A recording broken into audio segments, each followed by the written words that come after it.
I get asked all the time, like, would you ever date somebody else with a disability? And I always say that I haven't, but I guess technically I have.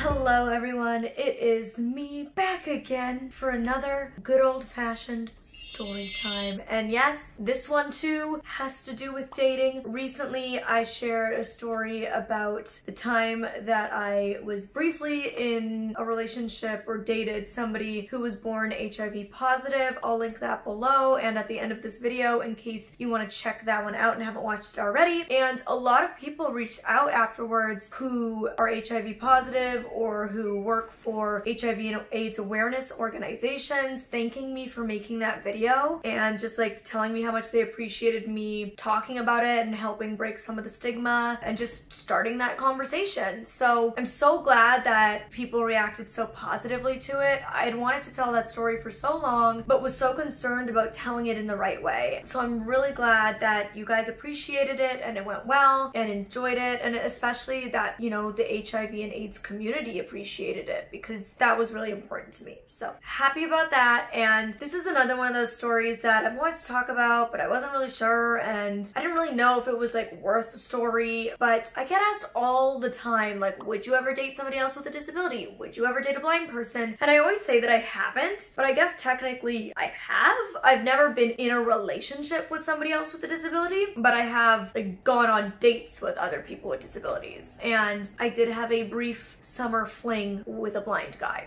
once upon a time. So I have technically like dipped my toes in the pool of disability dating, but I've never been in a long-term relationship or true relationship of any kind with a fellow person with a disability. I had a summer fling with a guy who was born totally blind and briefly considered dating a friend who was legally blind but had a lot of sight, like he could see a lot. And then this guy that I'm going to tell you about now, who for the sake of this video we are going to call Adam. That is not his name, but in this video he is Adam. So this was a couple years ago. I was still living in the Toronto area and swiping away on Tinder as you do. The two blind guys that I like had things with, I knew them both from like real life, just from being in the blind community, but this person I did meet on Tinder. So I was swiping away, left, right, and I feel like I swiped on this guy myself. The most interesting stories of the people I date are people I ended up swiping on myself when I like Russian roulette it. I just like read their bio and their name and their age and where they work and where they went to school, and I'm like, let's give it a go. And then later I'll show their pictures to people. But Adam was one of those people that I'm almost 100% certain I swiped on my own. And he was really interesting, super bright guy, like had his master's in mathematics, went to a really good university in Ontario. He was a competitive athlete. I won't say what sport. Again, I like to keep these guys like as anonymous and as private as I can because it's not just my life, it's their life too,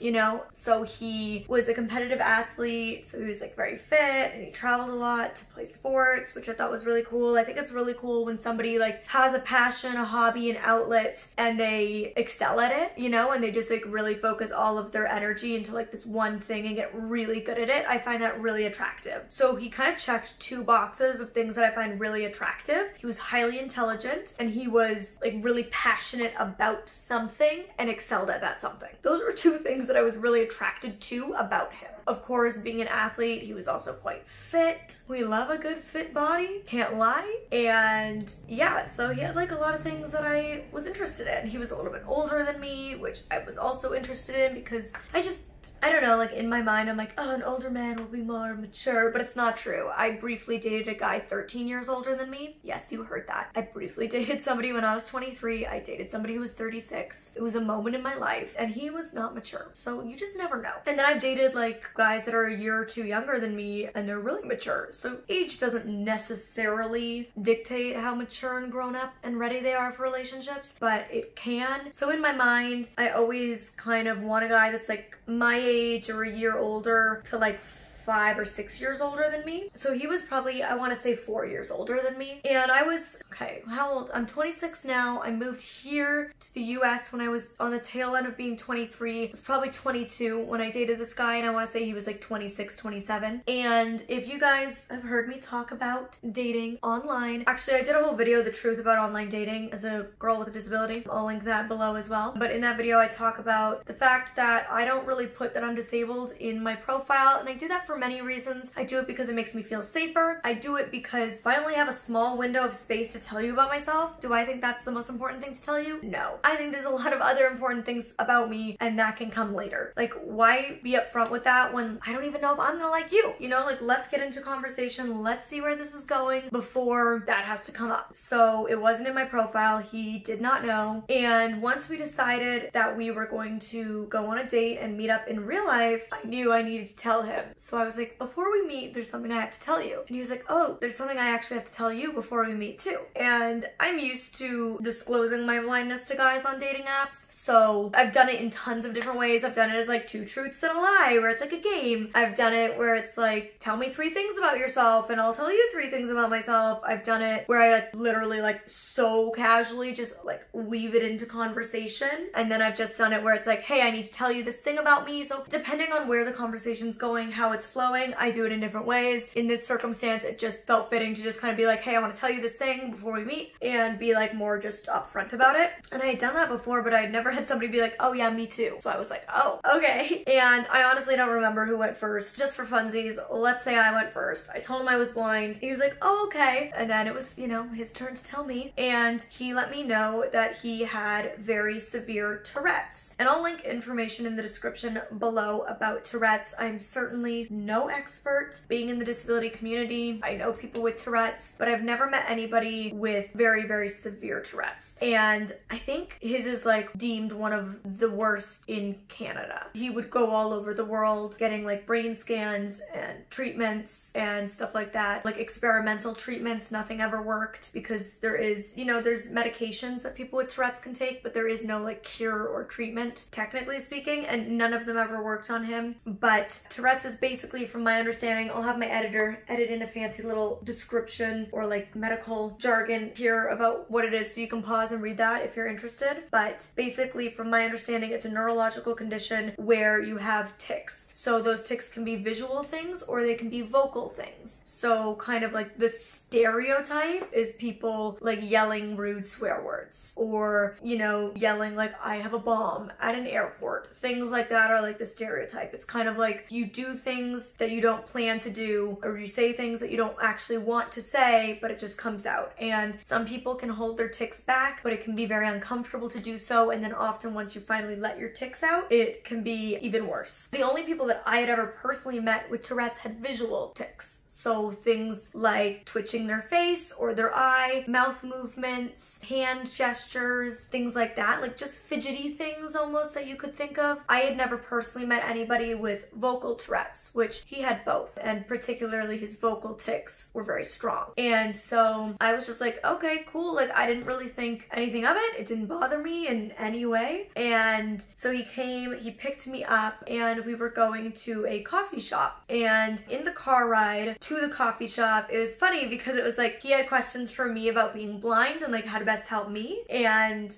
again, I'm used to that. Like when I first go on dates, usually, you know, they want to know a bit about it and about Gallup, my guide dog, and stuff like that. So he was asking me, but I had questions for him too. It was the first time that I had ever been in a situation where I kind of understood how it feels for guys dating me. Because when I briefly had that thing with a blind guy, it was like, well, I know about blindness. I didn't have questions for him. Like, sure, I had questions specifically for like, I don't know, like what he could see, but it was pretty easy. He was born totally blind. He couldn't see anything at all. So there was no questions that I felt were off limits with him because I know the blind community. I didn't really have to ask him anything. But this situation, I had never met anybody with very severe Tourette's before, and anybody I'd met with Tourette's, it didn't faze me whatsoever because it was visual tics that I couldn't even see. So it was the first time that I had gone on a date with somebody where I was like, oh, I have questions, but like, what's okay for me to ask? What's okay for me to say? What would make him uncomfortable? uncomfortable? Is there ways that I can help him? What should or shouldn't I do? And I was like, wow, this must be how guys feel when they meet me. Like, if they've never met a blind person, they must have all of those kind of questions, and they must feel like, should I ask or shouldn't I ask? And they must want to know ways in which they can help me, and they might feel a little bit awkward or uncomfortable or unsure of what to do. And so it was really interesting for me. I was like, wow, this is such a unique experience, and I was so grateful. Even just like in those first 5 minutes, I was like, wow, this has given me such a new perspective on guys dating me. And I could hear him, it sounded like sneezing to me. So at first it didn't even really clue into me, because you know, when you first meet a guy in real life that you've been talking to on a dating app, you're like, so it's like those first moments, you're like, oh my god, do I look okay? Is this gonna go well? Like, what's the vibe in the first few minutes? So I was so caught up in everything that I like had pretty much forgotten in those first few minutes that he had Tourette's, and I just kind of thought he was sneezing. And then I was like clued in, and I was like, oh wait, it's the Tourette's. And then I wanted to ask questions, but I didn't. And that's when that whole like dialogue in my own mind of being like, oh wow, this is how guys probably feel. But he started asking me about my blindness and my guide dog and yada yada yada. And then it kind of like made me feel comfortable, like, okay, well, if he's asking me questions, maybe it's okay for me to ask him questions. So we started kind of going back and forth, and honestly, like, we had a great first date. Like, it was the best, at the time, the best Tinder date I had ever been on. We had great chemistry, we really connected right away, and as he got more comfortable with me, I think our first date was like probably 3 hours, which I feel like is long for the first time you're meeting somebody that you've like never met in real life. And it was funny because as he was becoming more comfortable with me, he was becoming more open with his tics. And so he would make very loud like whooping sounds, almost like a celebratory sound, or like it was a lot of almost sound effects. It wasn't so much words, it was like interesting sounds, and they were getting louder, and sometimes they would last quite a long time. And we were joking like that people would turn and look at us, and because there was like this giant service dog there, people were thinking it was for him. And we were just kept joking, like every time we would go on dates and we'd go out in public places, like to restaurants or whatever, people would stare at us because like I'm walking in, this little girl with a giant black dog on a harness, and he's making all of these noises, and he was very, just like I'm confident with my disability, he was super confident about his Tourette's. Like, he owned it, it didn't bother him, he had been dealing with it his whole life. He was very active in the Tourette's community with advocacy, mentoring other young people with Tourette's. So just the same way that I am with my community, he was with his. So we were both like always making jokes back and forth with each other about how like everybody was like, who's the dog for? Or like we would joke like we'll be like a disability power couple. So we had a lot of fun with it. Like, it only lasted 4 dates, and some funny things happened. Like, on one of our dates, I asked him to help me get to the bathroom, and he accidentally walked me to the men's room, and I just walked in without a problem because I didn't know that it was the men's room. And then I'm like walking, going to go find my stall with my guide dog, and he like opens the door and he's like, get out, come here. And I like come out, and I was like, what? And he's like, I put you in the men's room. So like we had some like funny things on our dates, and we got really good chicken wings one night, and different tics came out over time. So like I remember driving actually to get the chicken wings, he kept repeating the phrase, you're sexy, which honestly, thank you. You know, if any phrase is gonna come out, that's one I'm okay with. But yeah, it was just a really interesting experience, and it was one I was really glad I had, and nothing like went wrong. It was one of those things where I think we'd be like really great friends. There was no romantic chemistry, there was no sexual tension, there was like, I didn't feel like kissing him, and it wasn't at all to do with Tourette's. It was just like, I felt like a friend vibe, like a really cool friend, you know? Like, I was like, we just had great conversation, we connected really well, we had a lot of fun with each other, we liked learning about not just each other's disabilities, but each other's lives and interests, but it just wasn't right romantically for us, and that's why we go on dates, right? To figure out if this is a romantic partner or not. And it kind of just petered out because I think at the time both of us were very busy with our careers. We really only had time in our lives if it was going to be something romantic, and we both kind of decided it was more friend vibes, not romantic, and we just didn't have that much time or space in our lives for that. So we lost touch. But yeah, I mean, that's why I've kind of never told the story, because it wasn't a relationship, it wasn't anything like that went that deep. There's not that much of a story behind it, but I am grateful for the experience. I learned a lot through it, even about how I can best communicate with guys on first dates soulmates to make them feel the most comfortable that they can feel. Yeah, so I mean, I don't really know that there's a moral to this story other than like, you know, be open, be curious, communicate, learn about other people. I've always said like,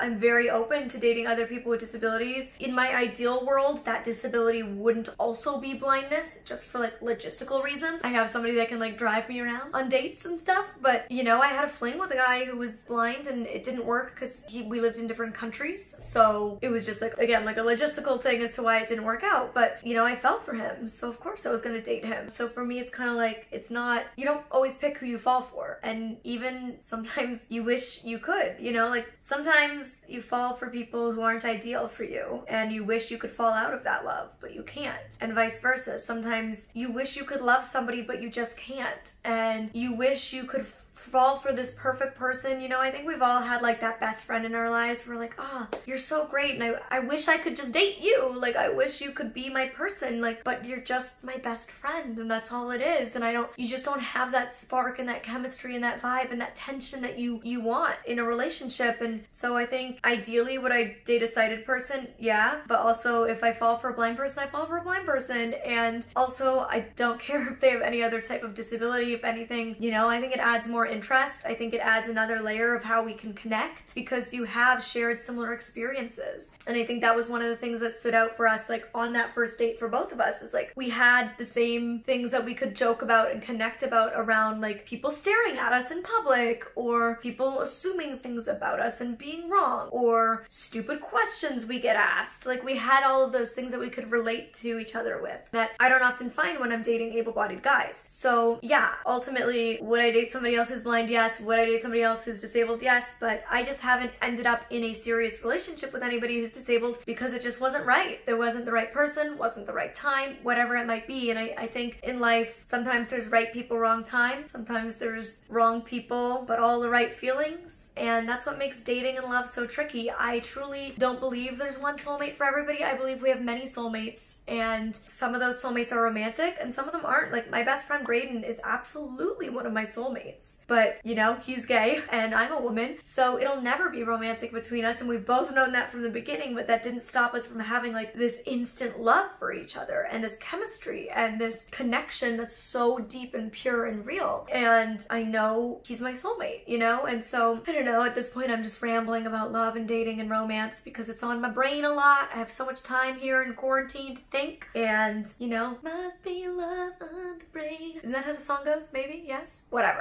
You get what I'm trying to say. I believe my ex Matt was a soulmate, but that was definitely a right person, wrong time thing. And I don't think the time will ever be right for us again, and that's okay. I'm looking for my next soulmate for the next chapter of my love journey, and who knows who that will be and who knows when it will come, but I'm open to that person coming to me in whatever body they're in whatever form they come. And yeah, that's that. Like I said, I'm gonna link some information about Tourette's if you're interested in learning more down in the description box below. I hope you guys found this video interesting and enjoyed it. Give it a thumbs up if you did. Don't forget to hit that subscribe button. Right up here, I'm gonna link the truth about dating as a woman with a disability online, and up here I'm gonna link the story about the time I dated somebody HIV positive. So check those videos out if you want more Molly in your life right now, and I will see you in my next video. Thanks for hanging out.